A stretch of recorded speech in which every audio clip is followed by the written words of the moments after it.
Assalamualaikum warahmatullahi wabarakatuh. Puja dan puji syukur kita panjatkan kehadirat Allah Subhanahu wa Ta'ala yang telah memberikan kita nikmat kesehatan sehingga kita masih dapat beraktivitas sampai dengan pada saat ini. Sholawat dan salam semoga selalu tercurah kepada baginda kita Nabi besar Muhammad SAW, dan semoga limpah rahmatnya bisa sampai kepada kita yang masih setia menjalankan perintah-perintah beliau. Baiklah, pada hari ini saya akan mempresentasikan atau akan menjelaskan delik-delik dalam KUHP, di mana saya mengambil judul tentang perzinahan. Ketika kita mendengar kata perzinahan, akan terlintas dalam pikiran kita bahwa hubungan yang tidak sah antara seorang yang sudah melakukan pernikahan dengan orang yang bukan pasangannya. Seorang yang sudah diikat dengan tali pernikahan dengan yang bukan pasangannya. Itu adalah yang terlintas di pikiran kita jika kita mendengarkan kata-kata perzinahan. Untuk lebih jelasnya, mari kita lihat penjelasan di belakang saya. Di sini dikatakan bahwa di pasal 284 Kitab Undang-Undang Hukum Pidana diancam dengan pidana penjara paling lama 9 bulan seorang pria yang telah kawin yang melakukan mukah. Padahal diketahui bahwa pada pasal 27 BW berlaku baginya. Seorang wanita yang telah kawin yang melakukan mukah, seorang pria yang turut serta melakukan perbuatan itu padahal diketahuinya bahwa yang turut bersalah telah kawin. Seorang wanita yang telah kawin yang turut serta melakukan perbuatan itu padahal diketahui olehnya bahwa yang turut bersalah telah kawin pada pasal 27 BW berlakunya. Jadi yang dilarang dalam pasal 284 Kitab Undang-Undang Hukum Pidana itu adalah hubungan seksual yang dilakukan oleh orang yang sudah melakukan pernikahan berdasarkan pasal 27 BW. Itu dilarang, diancam dengan pidana penjara selama 9 bulan. Bahwa yang sudah melakukan pernikahan dan melakukan hubungan badan dengan yang bukan pasangannya itu melanggar pasal 284 Kitab Undang-Undang Hukum Pidana dan diancam dengan 9 bulan penjara. Kita lanjut di sini juga dikatakan tidak dilakukan penuntutan melainkan atas pengaduan suami atau istri. Nah, di sini kita bisa pahami bahwa di situ dikatakan tidak bisa dilakukan penuntutan kalau bukan suami atau istri yang melaporkan.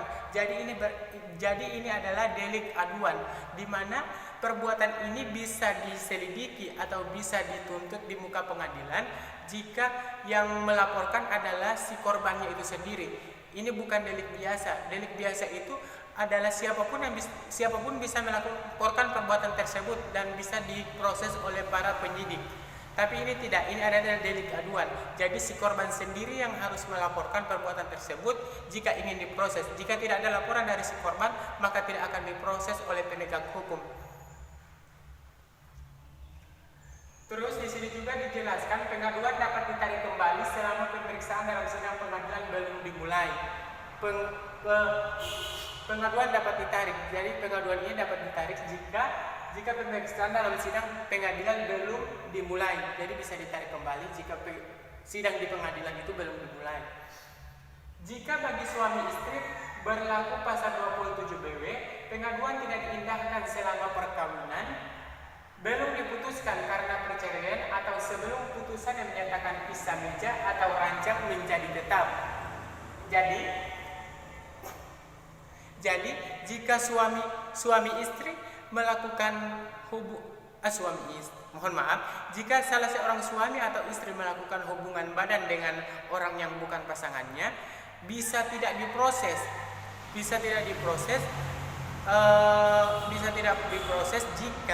jika sang suami istri ini sudah dalam proses perceraian, atau sudah dalam istilah Islam itu sudah jatuh talak, itu tidak bisa diproses. Itu sudah tidak bisa dijadikan lagi sebagai delik perzinahan kalau menurut ini.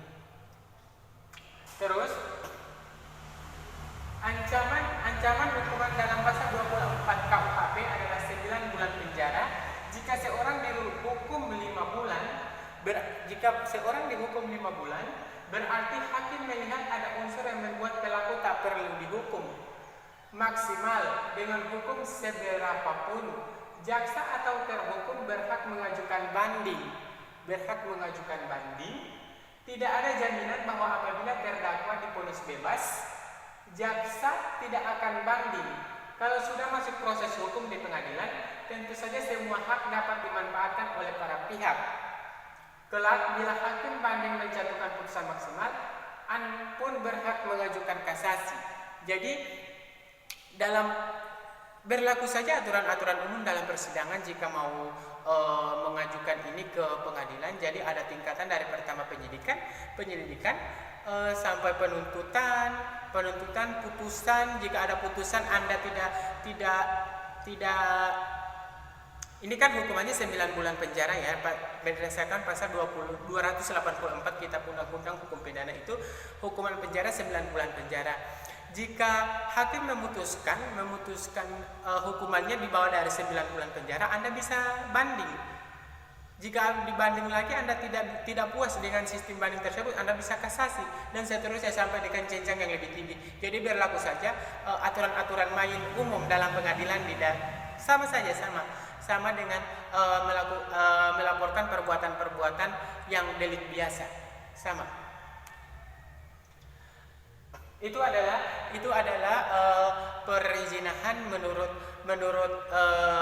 Kitab Undang-Undang Hukum Pidana dan hukumannya menurut hukum positif kita. Jadi menurut Kitab Undang-Undang Hukum Pidana itu perzinahan itu adalah hubungan badan antara suami atau istri dengan yang bukan pasangannya. Itu yang akan dihukum dengan pasal 284 Kitab Undang-Undang Hukum Pidana dengan 9 bulan penjara. Jadi itu menurut Kitab Undang-Undang Hukum Pidana. Tapi kalau menurut hukum Islam, di sini juga saya menjelaskan tentang zina itu menurut Islam. Perzinahan dalam Islam itu sangat dilarang. Di dalam Al-Quran pun dicantumkan larangan zina tersebut.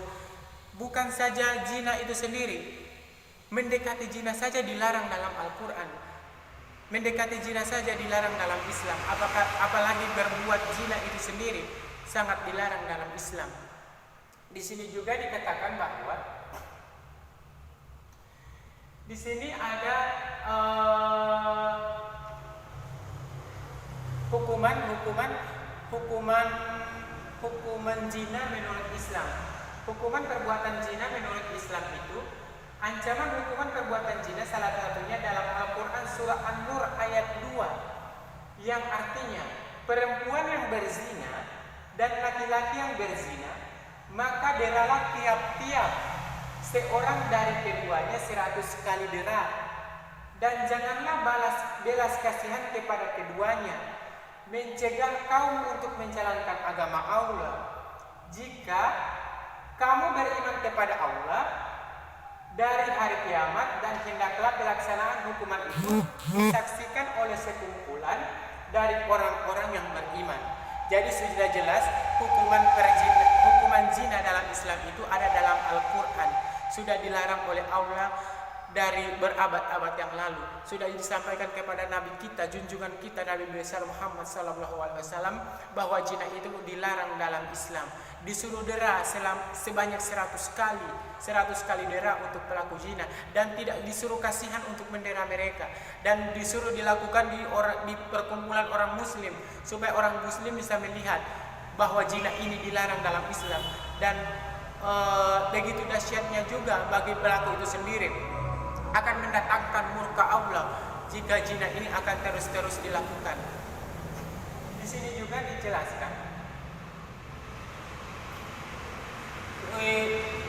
dijelaskan tapi saya tidak akan menjelaskan panjang lebar. Di situ juga dijelaskan bahwa para pelaku zina itu akan diterima tobatnya oleh Allah, bagi para pelaku zina itu.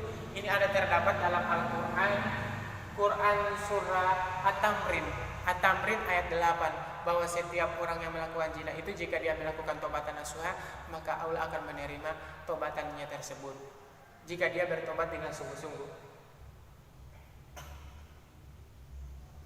Di sini juga dikatakan menurut menurut Imam Syafi'i dikatakan di sini zina adalah utang. Sini saya akan bacakan. Salah satu ulama fikih terkenal, Imam Syafi'i, pernah menjelaskan bahwa dosa zina adalah hutang. Seperti dalam Imanul Taqwa halaman 15 yang artinya, sebab ketahui oleh kalian bahwa sesungguhnya zina adalah hutang, dan sungguh utang tetaplah hutang. Salah seorang dalam nasab atau keturunan pelakunya pasti harus membayarnya. Jadi dalam Islam itu, dalam pandangan Imam Syafi'i itu, zina disebutnya adalah hutang. Jadi siapapun harus membayarnya sampai dengan keturunan-keturunan di bawahnya. Di dalam, jika pelaku zina itu akan memiliki seorang anak, mohon maaf ya, memiliki seorang anak, jadi anaknya itu tidak boleh dinasabkan bapaknya. Itu adalah bukan anaknya bapaknya, karena dia melakukan perzinahan di luar dari pernikahan. Jadi dia tidak boleh dinasabkan bapaknya. Dia tidak boleh, jika perempuan dia akan menikah, tidak boleh wali bapaknya, dan dia tidak akan mendapatkan warisan bapaknya. Pokoknya dia bukan anak dari bapaknya. Jika dalam melakukan perzinahan akan ada anak itu bukanlah anak dari bapaknya.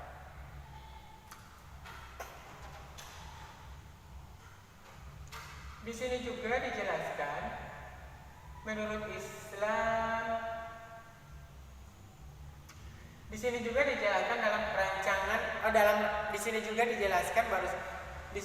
dijelaskan bahwa dalam rancangan undang-undang kitab undang-undang hukum pidana, rancangan undang-undang kitab hukum pidana itu yang baru-baru ditolak, yang baru-baru pengesahannya ditolak oleh masyarakat Indonesia.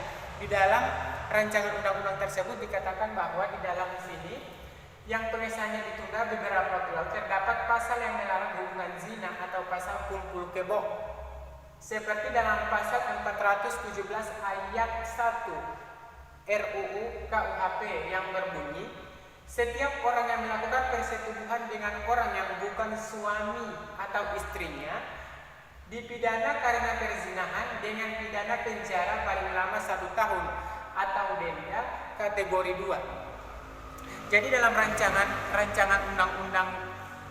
undang-undang kitab undang-undang hukum pidana itu dimasukkan juga pasal perzinahan itu di dalam pasal 417 ayat 1. Di situ dendanya hukuman penjaranya lebih tinggi daripada kitab undang-undang hukum pidana sekarang. Di pasal 284 kitab undang-undang hukum pidana itu hukuman penjaranya 9 bulan penjara, dan di rancangan yang baru-baru ini yang ditolak oleh masyarakat luas, oleh masyarakat Indonesia, hukumannya adalah 1 tahun penjara dengan denda kategori 2. Demikianlah penjelasan dari saya tentang delik-delik dalam KUHP tentang perzinahan. Jika ada yang tidak sesuai atau ada yang salah-salah atau ada yang keliru, mohon dimaafkan dan mohon dikritik juga supaya kita bisa memiliki ilmu yang luas, kita juga bisa memperkaya ilmu kita lagi. Jadi jika ada yang salah-salah mohon dimaafkan. Wabillahi taufiq wal hidayah. Wassalamualaikum warahmatullahi wabarakatuh.